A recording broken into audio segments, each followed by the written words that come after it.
नमस्कार मित्रों, मैं शालिनी आपका अपने आइडल इंस्टीट्यूट पर स्वागत करती हूँ। दोस्तों, पढ़ते पढ़ते हम थोड़ा आगे बढ़ते हैं और आज पढ़ने की श्रृंखला में हम 4 कदम और आगे बढ़ते हैं, जिसमें आज का हमारा टॉपिक है दोस्तों हिंदी साहित्य का इतिहास। हमने ग्रामर के सारे पोर्शन को स्टेट और सीटेट और एस्टेट के अकॉर्डिंग सारे पोर्शन को मैंने कंप्लीट कर लिया है। उसके सारे वीडियो हमारे यूट्यूब पे पड़े हुए हैं, आप लोग उसको देख लीजिएगा। अब बारी आती है हिंदी साहित्य की। कुछ क्वेश्चन हिंदी साहित्य के भी आ जाते हैं। वैसे तो टेट सीटेट में ज्यादा नहीं आते, लेकिन कुछ क्वेश्चन जो मैं आज पढ़ाने चल रही हूँ वो आपके टेट और एस्टेट की इम्पोर्टेंट एग्जाम के दृष्टि से बहुत ही इम्पोर्टेंट है। तो आज मैं इनको पढ़ाने चल रही हूँ दोस्तों। इनको बहुत ध्यान से पढ़िएगा क्योंकि बहुत ही इम्पोर्टेंट टॉपिक है ये। जरूर यहाँ से एग्जाम में ये क्वेश्चन जरूर पूछा जाता है, इसलिए मैंने सोचा कि थोड़ा हिंदी साहित्य पे भी आप लोगों के बीच में थोड़ा सा हिंदी साहित्य के बारे में चर्चा करती हूँ। तो आज थोड़ा चलते हैं पढ़ाई की तरफ, देखते हैं क्या है आज हिंदी साहित्य में। तो सबसे पहले दोस्तों हम हिंदी साहित्य का इतिहास लेते हैं। हिंदी साहित्य का इतिहास दोस्तों बहुत ही डीप है, बहुत गहराई से तो हमें नहीं जाना है क्योंकि हमें पीएचडी तो करना नहीं है इसमें। बस हमें मोस्टली वही टॉपिक पढ़ने हैं जो हमारे एग्जाम पॉइंट ऑफ व्यू से इम्पोर्टेंट है। तो अब हम बात करते हैं हिंदी साहित्य का विभाजन। सबसे पहले हम देखते हैं कि हिंदी साहित्य को कितने भागों में बांटा गया है। तो हिंदी साहित्य को दोस्तों 4 भागों में बांटा गया है। नंबर 1 आपका है आदिकाल, नंबर 2 आएगा भक्तिकाल, नंबर 3 आएगा रीतिकाल, नंबर 4 आएगा आधुनिक काल।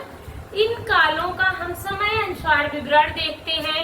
इन जो विभाजन है इनका काल समय के अनुसार हम विभाजन देखते हैं कि क्या सन कब चल रहा था। तो आइए हम देखते हैं।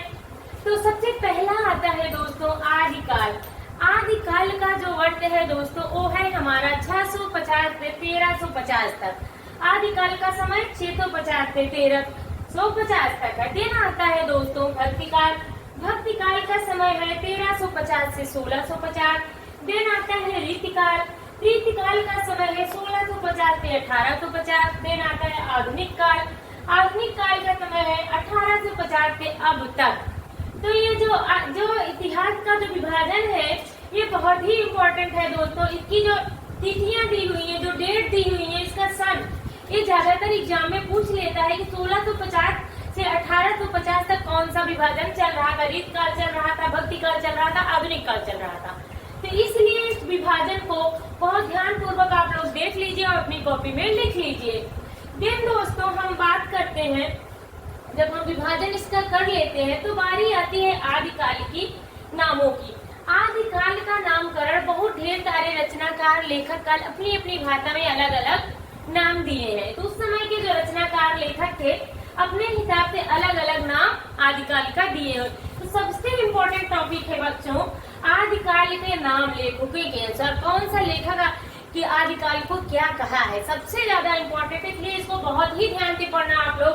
सबसे पहला आता है दोस्तों संधिचारण काल। मान लीजिए आपके एग्जाम में क्वेश्चन पूछता है संधिचारण काल को किस लेखक ने, आदिकाल को संधिचारण काल किस लेखक ने कहा है। तो हमारा आंसर होगा डॉक्टर राम कुमार वर्मा। इनके अनुसार संधिचारण काल डॉक्टर राम कुमार वर्मा। वीर गाथा काल रामचंद्र शुक्लोत्तर बहुत ही विकांत है इसकी, लेकिन हम बाद में चर्चा करेंगे, अभी इतना ही आप लोग जानेंगे। फिर आता है तीर्थ सामंत काल राहुल संगीतैन। फिर आता है चौथा आदिकाल हजारी प्रसाद द्विवेदी।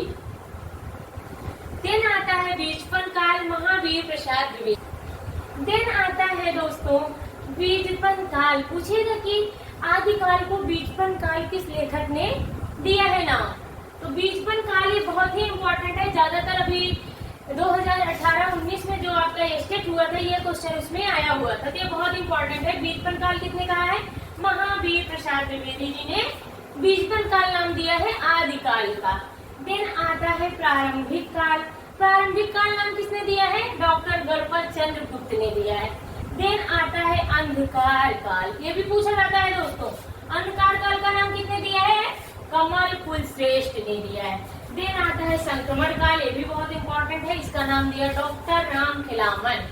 देन आता है चारण काल, ये भी बहुत इंपॉर्टेंट है दोस्तों। जो इंपॉर्टेंट है उस पर मैं आपको बार बार बता रही हूँ, इसलिए उसको ध्यान से पढ़िएगा। चारण काल आता है जॉर्ज प्रियर्शन जी का। फिर आता अपभ्रंश काल। अपभ्रंश काल किसने कहा? धीरेन्द्र वर्मा।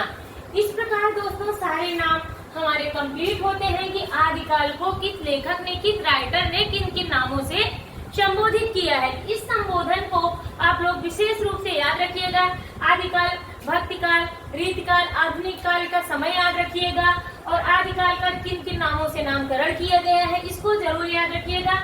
आप लोग अपनी कॉपी में इसको नोट कर लीजिए और अच्छे से याद कर लीजिएगा। धन्यवाद।